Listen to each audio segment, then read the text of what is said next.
Hi guys, सो mechanics में आज हम एक नया चैप्टर स्टार्ट कर रहे हैं और चैप्टर का नाम है friction. So let's start the chapter. What is friction? Friction आपने जब डिप्लोमा ज्वाइन करने से पहले आप लोगों ने क्लास 8 में पढ़ा होगा, क्लास 9 में पढ़ा होगा, ठीक है। सो फ्रिक्शन एक्चुअली में है क्या? इवन डिप्लोमा में भी आपने फ्रिक्शन के बारे में पढ़ा है। अब हर फील्ड में फ्रिक्शन का अलग अलग मतलब हो सकता है, लेकिन उसका असली मीनिंग क्या है वो कभी चेंज नहीं हो सकता। लाइक अगर इलेक्ट्रिसिटी में बात करूं, ठीक है, तो हम रेजिस्टेंस पढ़ते हैं, एक ही चीज है। लेकिन जो रियल मीनिंग है फ्रिक्शन का, क्या वो कभी चेंज हो सकता है? नहीं। फ्रिक्शन का मतलब है एक ऐसा फोर्स जो रोकने का काम कर रहा है। किसे रोकने का काम कर रहा है? जब हम किसी ऑब्जेक्ट के ऊपर कोई एक्सटर्नल फोर्स लगाते हैं और वो फोर्स किसी ऑब्जेक्ट के मूवमेंट का कारण बन रहा है, तो एक ऐसा फोर्स है जो उस ऑब्जेक्ट को रोकने का भी काम करता है। क्योंकि हमने पढ़ा है न्यूटन थर्ड लॉ में कि कोई भी फोर्स पेयर में एग्जिस्ट करती है। कोई भी फोर्स हमेशा किस में एग्जिस्ट करती है? पेयर में, ठीक है। सिंगल फोर्स कभी एग्जिस्ट नहीं करेगा, वो हमेशा पेयर में एग्जिस्ट करेगा। तो वही बात है। चलिए इसे थोड़ा सा अलग तरीके से समझते हैं कि फ्रिक्शन है क्या। मान लीजिए ये कोई एक ब्लॉक है, ठीक है, ये एक सरफेस पे है जिसका मास m है। अगर मैं इसको F फोर्स से खींच रहा हूं, ठीक है, F फोर्स से खींच रहा हूं, लेकिन ये ब्लॉक मूव नहीं कर रहा है, ये ब्लॉक मूव नहीं कर रहा है, तो मैं तो कोई फोर्स लगा रहा हूं, चाहे मैंने 1 ही न्यूटन का लगाया, चाहे 2 न्यूटन का लगाया, मैं फोर्स लगा रहा हूं। लेकिन ये ब्लॉक मूव नहीं कर रहा है। क्यों नहीं कर रहा है? इसके पीछे का रीजन क्या है? इसके पीछे का रीजन ये है कि जरूर इस फोर्स को रोकने वाला फोर्स कोई एक्सटर्नल फोर्स है, एक्सटर्नल फोर्स जो हमने लगाया इस ऑब्जेक्ट के ऊपर F, और इस फोर्स को रोकने का काम कर रहा है कोई एक ऐसा फोर्स जो हमें दिखाई नहीं दे रहा है, और जो इस बॉडी के ऊपर लगने वाले नेट फोर्स को क्या बना रहा है? जीरो बना रहा है। सिंपल। जो F नेट को क्या बना रहा है? जीरो। लाइक मैंने इस बॉडी के ऊपर F फोर्स लगाया, चाहे वो 1 न्यूटन का ही लगाया हो, तो ब्लॉक को तो मूव करना चाहिए, क्योंकि हमारा जो सेकेंड लॉ ऑफ मोशन है वो क्या कहता है? Force is equals to mass into acceleration. So acceleration is equals to F by m, and we know that अगर फोर्स लग रहा है, तो दो फोर्सेस होंगे, फोर्स का चेंज होना, like F initial minus F final by m। तो if F initial minus F final is not equal to zero, अगर नॉट इक्वल टू जीरो, इसका मतलब F1 is not equal to FB, मतलब initial force is not equal to final force. इसका मतलब तो body को move करना चाहिए भाई, इसका मतलब तो बॉडी को मूव करना चाहिए, और बॉडी मूव नहीं कर रहा है। तो इसके पीछे का रीजन क्या है? इसके पीछे का रीजन ये है कि जब हम किसी ऑब्जेक्ट के ऊपर कोई फोर्स लगा रहे हैं, तो हमें ना दिखाई देने वाला एक फोर्स है जो उसको रोकने का काम कर रहा है, उतने ही फोर्स से जितना फोर्स हम उसके ऊपर लगा रहे हैं, जिसके वजह से उस ऑब्जेक्ट के ऊपर लगने वाला F नेट जीरो है। मान लो F नेट जीरो कैसे हुआ? अगर मैंने 1 न्यूटन का फोर्स लगाया, मतलब पीछे की डायरेक्शन से भी 1 न्यूटन का फोर्स लगेगा, मतलब 1 minus 1 is equal to zero. So F net कितना हो गया? जीरो। चलो, अभी ब्लॉक मूव नहीं किया। मैंने अब लगाया सीधा 10 न्यूटन का फोर्स, तो इसने भी पलट के लगा दिया 10 न्यूटन का फोर्स, तो F नेट उस कंडीशन में भी हो गया 10 माइनस 10, क्योंकि अपोजिट डायरेक्शन में, इस डायरेक्शन में, तो F नेट जीरो हो गया। लेकिन जब मैंने लगाया 12 न्यूटन का फोर्स, उसके बाद ब्लॉक जो है वो मूव करेगा। जब मैंने लगाया 12 न्यूटन का फोर्स, तो ब्लॉक मूव कर गया। तो इसका मतलब क्या है? इसका मतलब ये है कि ये ब्लॉक पीछे की तरफ से मैक्सिमम फ्रिक्शनल फोर्स कितना लगा पा रहा है? 10 न्यूटन का। कितना लगा रहा है? 10 न्यूटन का। तो F नेट हो गया 12 minus 10 is equals to 2 newton. तो इस ऑब्जेक्ट को चलाने के लिए हम 12 न्यूटन का फोर्स तो लगा रहे हैं, लेकिन कितना फोर्स एक्चुअली में इसके मूवमेंट का कारण बन रहा है? वो बन रहा है 2 न्यूटन। कितना बन रहा है? 2 न्यूटन। लेकिन जब हम 2 न्यूटन लगाएंगे तो ब्लॉक मूव नहीं करेगा। क्यों नहीं करेगा? क्योंकि हमें लगाना पड़ेगा 12 न्यूटन। 12 न्यूटन में जो 10 न्यूटन है वो फ्रिक्शनल फोर्स को बैलेंस करने का काम कर रहा है, ठीक है। बाकी बचा जो 2 न्यूटन है वो उस ब्लॉक के मूवमेंट का कारण बन रहा है। तो अगर मैं इसको एक कंडीशन के हिसाब से समझाऊं ग्राफ पे, तो आप देख रहे हो कि जब मैंने 1 न्यूटन का फोर्स लगाया तो फ्रिक्शनल फोर्स भी 1 न्यूटन का लगा। जब मैंने 2 का लगाया तो 2 का लगा। जब मैंने 3 का लगाया तो पलट के 3 का लगा। तो कुछ ऐसा लीनियर गया। लीनियर जाने के बाद ब्लॉक मूव कर गया, फोर्स नीचे की तरफ गिर गया, 2 न्यूटन आ गया, डिक्रीज हो गया। तो अगर हम ध्यान से देखें तो ये जो मैक्सिमम फोर्स लगा, ये जो मैक्सिमम फोर्स फ्रिक्शनल फोर्स लगा इसको बोलते हैं हम एफ लिमिटिंग। क्या लिखते हैं? F limiting. और इसे स्टैटिक फ्रिक्शन बोल देते हैं, स्टैटिक फ्रिक्शन। अभी आपको समझ में आ जाएगा स्टैटिक फ्रिक्शन हमने क्यों कहा। और यहां से स्टार्ट हो जाता है हमारा डायनेमिक फ्रिक्शन, ठीक है, वाई डायनेमिक, क्योंकि यहां पर ऑब्जेक्ट मूव करना स्टार्ट कर गया और यहां तक ऑब्जेक्ट मूव करने के कंडीशन में, मूव किया ना, मूव करने के कंडीशन में है, तो इसीलिए यहां पर जो फ्रिक्शनल फोर्स लग रहा है स्टैटिक। तो मैक्सिमम स्टैटिक फ्रिक्शन क्या कहलाता है? Limiting friction. क्या कहलाता है? Limiting friction. So this is the value of limiting friction. तो आप इस तरीके से इसे ग्राफ में समझते हैं, बाकी नोट्स में ये सारी चीजें मेंशन है। अब आगे मैं आपको समझाता हूं बाकी चीजें, ठीक है। बाकी इसके बाद जो टॉपिक है वो थोड़ा सा देख लेते हैं, टाइप ऑफ फ्रिक्शन, कहाँ कौन सा क्या फ्रिक्शन लग रहा है।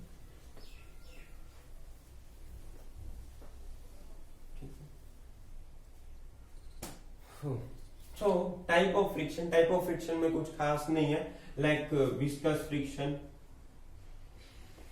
विस्कस हो गया, रोलिंग हो गया और स्लाइडिंग हो गया, ठीक है। ये 3 तरह के फ्रिक्शन होते हैं। विस्कस आप सभी को पता ही, हमें फ्लूइड में देखने को मिलता है, fluid like air resistance, water resistance हो गया। रोलिंग फ्रिक्शन, जब कोई बॉडी एक सरफेस के ऊपर रोल करती है। एंड हमें पढ़ना है स्लाइडिंग फ्रिक्शन, हमें पढ़ना है स्लाइडिंग। स्लाइडिंग होता है जब कोई ऑब्जेक्ट दूसरे ऑब्जेक्ट के ऊपर स्लाइड कर रहा है, ठीक है। सो फॉर फ्रिक्शन एक दो चीजें जो बहुत इंपॉर्टेंट है। पहला, फ्रिक्शनल फोर्स तभी लगता है जब दो बॉडी आपस में क्या हो? कांटेक्ट में हो। क्या हो? कांटेक्ट। विदाउट कांटेक्ट हम बोल नहीं सकते कि फ्रिक्शन लग रहा है, कांटेक्ट होना जरूरी है, ठीक है। दूसरा, it always try to oppose relative motion. हमेशा ये रिलेटिव मोशन को होने से रोकता है, ठीक है। अब देखो ये ऑब्जेक्ट है, ये इसके ऊपर है, ये इधर की तरफ मूव कर रहा है, तो 2 फ्रेम है, रिलेटिव मोशन हो रहा है, ये ए फ्रेम ये बी फ्रेम मान लो। तो अगर हमारा फोर्स लग रहा है ए बी, ठीक है, तो ये इसका मतलब क्या है? ए बी का मतलब आप समझते हैं ना, relative motion of object A with respect to B. पढ़ा था आपने थोड़ा बहुत काइनेमेटिक्स में, ठीक है, उतना काफी है। सो ए बी, तो फ्रिक्शनल फोर्स क्या कर रहा है? इस रिलेटिव मोशन को होने से रोक रहा है। क्या कर रहा है? इस रिलेटिव मोशन को होने से रोक रहा है, ठीक है ना। बेसिक चीजें हैं ये, आपको अगर 1 नंबर के क्वेश्चन में पूछेगा, इसीलिए मैं आपको बता रहा हूं। Now there are 2 types of friction, वो भी देखते हैं और फिर आगे बढ़ते हैं। वो पर देख ही लिया, वैसे मैं एक्सप्लेन करता हूं फिर भी। There are 2 type of friction, friction type 2 तरह के होते हैं। एक होता है आपका स्टैटिक और एक होता है आपका काइनेटिक यानी डायनेमिक, जिसे मैंने लिखा था। सो स्टैटिक फ्रिक्शन के लिए बॉडी हमेशा रेस्ट में आपको देखने को मिलेगा। जब बॉडी रेस्ट में होती है तब जो फ्रिक्शन लग रहा होता है उसे हम स्टैटिक फ्रिक्शन कहते हैं। और ये बॉडी जब आपका मूव कर रहा हो, मूवमेंट, तब जो फ्रिक्शन लग रहा होता है उसे बोलते हैं हम काइनेटिक फ्रिक्शन, ठीक है ना। तो दोनों को हम डिनोट कैसे करते हैं? सो अगर मैंने लिखा एफ एस तो मतलब स्टैटिक फ्रिक्शन है, मैंने लिखा एफ के तो ये काइनेटिक फ्रिक्शन है। Now what is the definition of friction? So friction force, one second I will check the topics, frictional force and then concepts of repose and frictions, minimum force and pulling pressure. Okay, ठीक। So frictional force is directly proportional to the normal reaction of the body। बहुत important point है। Frictional force जो है वो directly proportional होता है किसके? Body के ऊपर लग रहे नॉर्मल रिएक्शन का। आप ध्यान से देखो, ये मास m है, नीचे की तरफ क्या लग रहा है? mg, और ऊपर की तरफ क्या लग रहा है? Normal reaction. 1 सेकेंड, आपको डिस्टर्ब हो सकता है। सो अब देखिए, तो यहाँ पे क्या था, frictional force is directly proportional to the normal reaction of the body, यानी बॉडी के ऊपर लगने वाला जो फ्रिक्शनल फोर्स है वो किस पर डिपेंड कर रहा है, डायरेक्टली प्रोपोर्शनल है नॉर्मल, यानी नॉर्मल के घटने या बढ़ने से। यहाँ पे ध्यान से, इसको हम बाद में भी आगे समझेंगे कि किसी ऑब्जेक्ट को पुश करना या पुल करना इजी होता है, क्या क्यों इजी होता है। तो ध्यान से देखो, किसी भी बॉडी पे लगने वाला नॉर्मल फोर्स ही डिसाइड करता है कि फ्रिक्शनल फोर्स कैसा है, ज्यादा है या कम है। तो frictional force is directly proportional to normal reaction of the body. Okay, now अगर मैं इस डायरेक्टली प्रोपोर्शनल को हटाता हूं तो यहां पर एक कांस्टेंट लग जाता है, this is mu into normal reaction. तो for static friction this become mu S N, for S for static, and mu को क्या बोलते हैं, हम बोलते हैं कोफिशिएंट, क्या बोलते हैं, कोफिशिएंट ऑफ फ्रिक्शन। न्यूमेरिकल आएगा तो आपको इसकी वैल्यू गिवन होगी, नहीं तो आपको निकालना होगा, ठीक है। So for kinetic friction F के इज इक्वल टू म्यू के इंटू एन, एक ही बात, ठीक है ना। तो ये दो फॉर्मूले आपको पता होने चाहिए, ठीक है। यहां से ये चीजें क्लियर हो गई।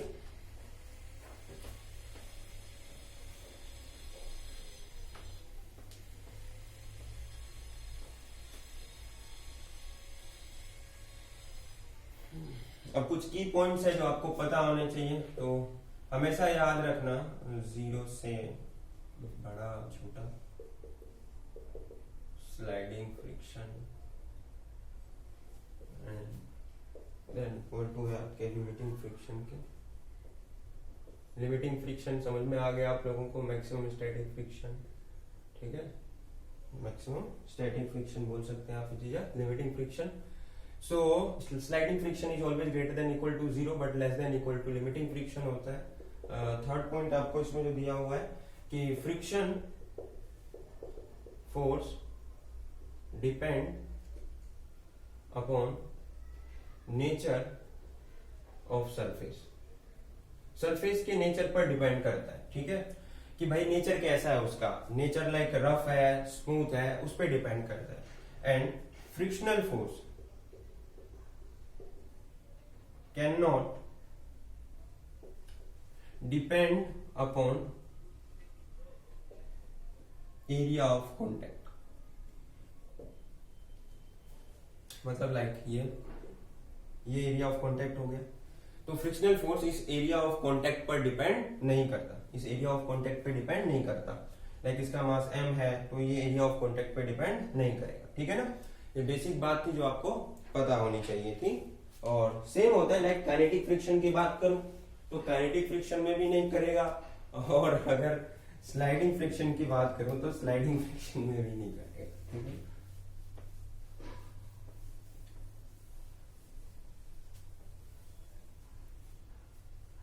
काइनेटिक की हो, स्टैटिक की हो, किसी की भी हो। अब अगला आपका टॉपिक आता है यहाँ पर, वो टॉपिक है आपका angle of repose and angle of friction. Angle of repose and angle of friction. इसके बाद हम कोई चीज समझ सकते हैं, क्योंकि दो चीज का समझना हमारे लिए बहुत ज्यादा जरूरी है। Now what is angle of friction? First we ये ब्लॉक है, इसका मास m है, ओके। नीचे की तरफ अगर मैं इसको आपको फ्री बॉडी डायग्राम के थ्रू समझाता हूं तो इस मास m को मैंने पॉइंट मास कंसीडर कर लिया। क्या कर लिया? पॉइंट मास कंसीडर कर लिया। अब देखो आगे, नीचे की तरफ लगेगा mg, ऑब्वियसली नीचे की तरफ लगेगा mg। बैकग्राउंड नॉइज हो सकता है क्योंकि कंस्ट्रक्शन का काम चल रहा है और डे टाइम वीडियो शूट कर रहा हूँ, रात के समय टाइम नहीं होता है, बहुत सारे प्रेशर्स हैं, ठीक है ना। तो आप देखो, आप कोशिश करो कि आपका, मैं तो कोशिश कर रहा हूँ कि सिलेबस पूरा हो जल्दी से जल्दी। सो नीचे की तरफ लग रहा है mg, ऊपर की तरफ लगेगा आपका नॉर्मल, ओके। इधर की तरफ लग रहा है आपका फ्रिक्शनल फोर्स F और इधर की तरफ फोर्स लग रहा है, ओके, जो ब्लॉक को खींचने का काम कर रहा है। अब देखो, अगर मैं इस नॉर्मल और फ्रिक्शनल फोर्स का क्या लगाऊं, क्या बनाऊं? रिजल्टेंट। क्या बनाऊं? रिजल्टेंट। और मान लो कि ये एंगल हमारा है फाई। क्या है? फाई। ये मैंने पैरेलली ड्रॉ किया। ये किसके पैरेलल है? फ्रिक्शनल फोर्स के पैरेलल है। तो अगर मैं इस केस में tan फाई निकालू, क्या निकालू? tan phi. क्या निकालू? tan phi. तो tan theta is what? Perpendicular upon base, so perpendicular हो गया आपके पास ये जो पैरेलल है फ्रिक्शनल फोर्स के, so frictional force because this is parallel to this, and base is what, normal reaction. So यहां से फाई की वैल्यू क्या हो जाएगी, tan inverse frictional force upon normal reaction. So phi is equals to tan inverse, आपको पता है frictional force होता है mu into normal reaction, and normal reaction frictional force जो होता है वो उसका फॉर्मूला क्या होता है, mu into normal reaction. Normal reaction ने नॉर्मल रिएक्शन को मार दिया, तो यहां आ गया आपके पास phi is equals to tan inverse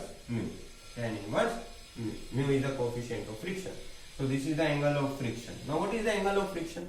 The angle between the normal reaction and the resultant of frictional force and normal reaction. दोनों चीजें समझिए। जो हमारा रिजल्टेंट है, ये रिजल्टेंट किसका रिजल्टेंट है, ये रिजल्टेंट है आपका फ्रिक्शनल फोर्स और नॉर्मल रिएक्शन का। किसका, फ्रिक्शनल फोर्स और नॉर्मल रिएक्शन का। सो फ्रिक्शन जो एंगल ऑफ फ्रिक्शन होता है वो एंगल ऑफ फ्रिक्शन होता है किसके बीच, normal reaction and the resultant of normal and frictional force. So अगर आपको ऑप्शन में आता है कुछ इस तरीके से कि एंगल ऑफ फ्रिक्शन किसके बीच का एंगल होता है, so the resultant of normal and frictional force and the normal. Okay, so this is your angle of friction. Now what is angle of repose? So angle of repose को मैं आपको example के through समझाता हूं। Angle of repose क्या होता है?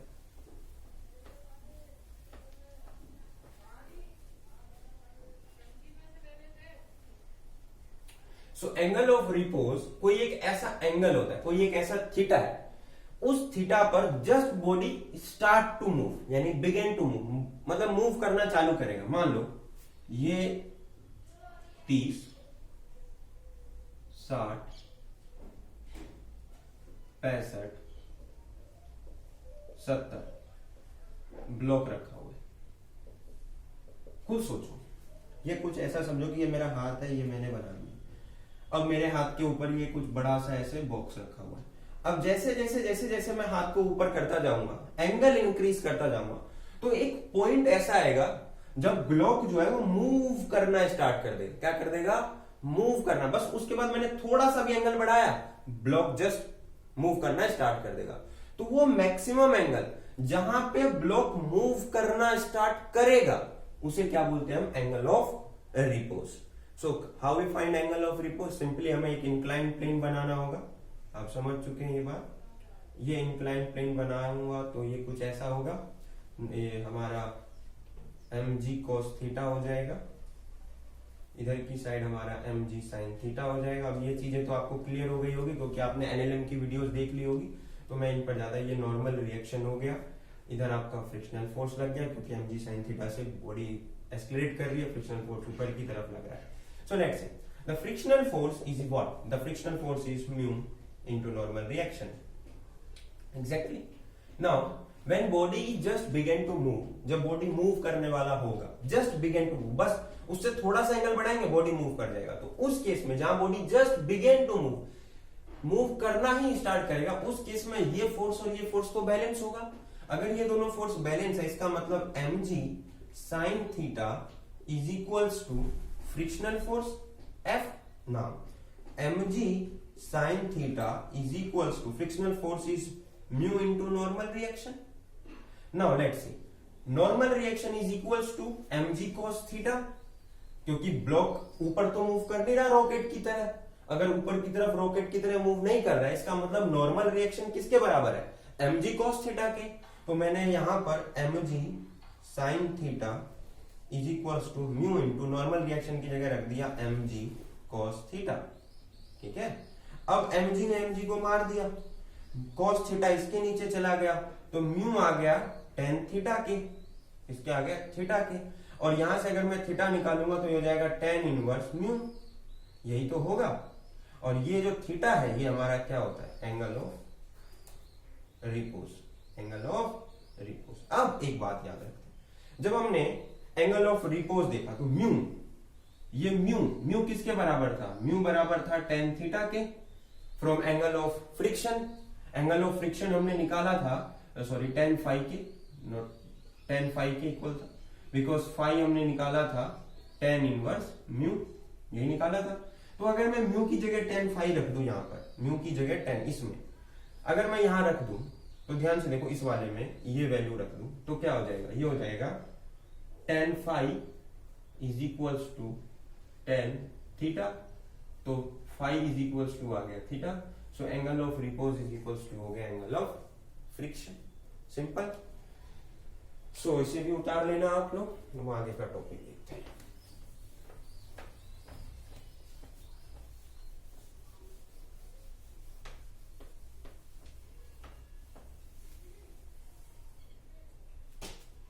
सो ये दो केसेस है।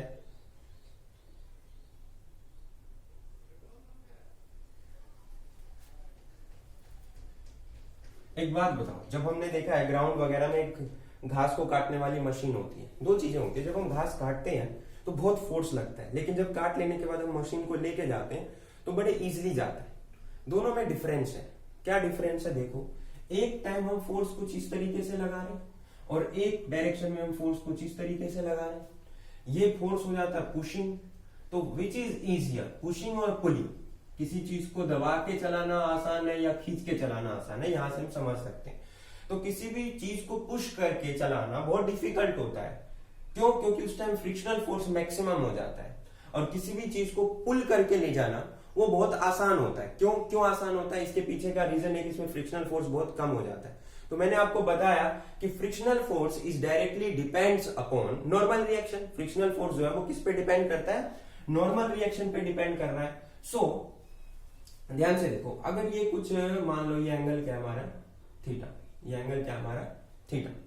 सो अगर यहां पर ध्यान से देखिए वही चीज सेम, इसको पॉइंट मास कंसीडर कर लेता हूं। पॉइंट मास अगर कंसीडर करूंगा तो नीचे की तरफ mg, ऊपर की तरफ नॉर्मल रिएक्शन, और ये एंगल कुछ ऐसा बन रहा है, यही तो चीज है, ये कुछ ऐसा ही तो बन रहा है। ध्यान से देखो, ये चीज ऐसे गया, ये एंगल है थीटा, तो इधर की तरफ लग जाएगा mg cos थीटा, ठीक है। या जो भी जितने का भी फोर्स लग रहा हो, मान लो जो भी फोर्स लग रहा हो, मान लो ये फोर्स लगा दिया हमने 5 न्यूटन का, ठीक है, तो 5 cos theta naught mg, 5 cos theta, और इसका एक ये तो हो गया हॉरिजॉन्टल कंपोनेंट, और वर्टिकल कंपोनेंट नीचे की तरफ लग गया, वो लग जाएगा 5 sin थीटा। तो यहां से अगर हम नॉर्मल रिएक्शन देखें तो नॉर्मल रिएक्शन इक्वल आ रहा है 5 sin theta plus mg, 5 sin theta plus mg। इस केस में देखो नॉर्मल रिएक्शन बढ़ रहा है क्योंकि एड अप हो रहा है, तो नॉर्मल रिएक्शन बढ़ रहा है। सिंपल सा logic, normal reaction equal to 5 sin theta plus mg। That's why जब किसी चीज को पुश करते हैं तो नॉर्मल रिएक्शन बढ़ जाता है। इस वजह से नॉर्मल रिएक्शन बढ़ता है तो फ्रिक्शनल फोर्स बढ़ जाता है, और हमें किसी भी ऑब्जेक्ट को पुश करके चलाना बहुत डिफिकल्ट होता है।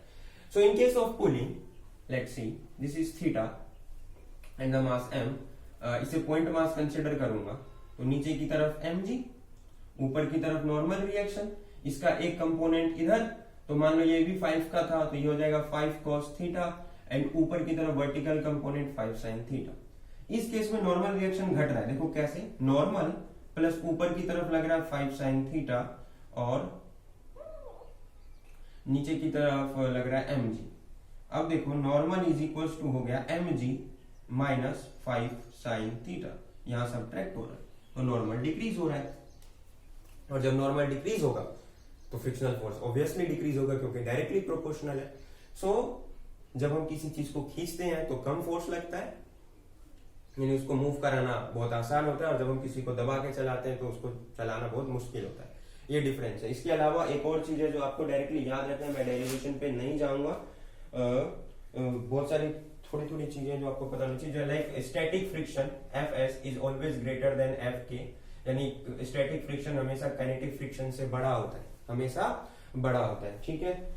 Minimum force act on a block, ठीक है, ठीक है, angle of friction is equal to, किसी भी, मान लीजिए कोई भी हॉरिजॉन्टल ये सरफेस है, ठीक है, तो इसको मूव कराने के लिए जो मिनिमम फोर्स हॉरिजॉन्टल कंडीशन में, not in vertical condition, so horizontal condition में अगर कोई ब्लॉक रखा हुआ है तो minimum force required to move a block on a horizontal surface, क्या मैं बोल रहा हूं, minimum force, minimum force required for the movement of this block on a horizontal surface is when angle of friction is equal to angle of repose, ठीक है ना, ये याद रखना आप, यही यहाँ पर रहता है कि किसी भी हॉरिजॉन्टल सरफेस पे कोई ब्लॉक अगर रखा हुआ है तो उस ब्लॉक को मूव कराने के लिए जो मिनिमम फोर्स चाहिए होगा वो तभी चाहिए होगा जब एंगल ऑफ फ्रिक्शन और एंगल ऑफ रिपोज आपस में बराबर हो, तभी हम मिनिमम फोर्स की बात कर सकते हैं, ठीक है ना। और मिनिमम फोर्स जो होता है किसी भी हॉरिजॉन्टल सरफेस पे लगने वाला, सो P minimum is mg sin theta, mg sin theta, okay. So minimum force required for the movement of a block on a horizontal surface is mg sin theta, और ये तभी पॉसिबल है जब angle of repose और angle of friction दोनों ही आपस में क्या हो, बराबर हो। अब हमारे पास बच गए कुछ डेरिवेशन, लाइक इंक्लाइन प्लेन में कैसे क्या होता है, डेरिवेशन वगैरह जो पेपर में पूछे जाते हैं, उसे हम नेक्स्ट पार्ट में कवर अप करेंगे और कुछ बेसिक चीजें भी समझेंगे। ओके, सो बाय बाय गाइस, चैनल को सब्सक्राइब करें, वीडियो को लाइक करें, शेयर करें और जल्दी जल्दी अपना कोर्स पूरा करें। खुद से सेल्फ स्टडी पे ज्यादा ध्यान दें।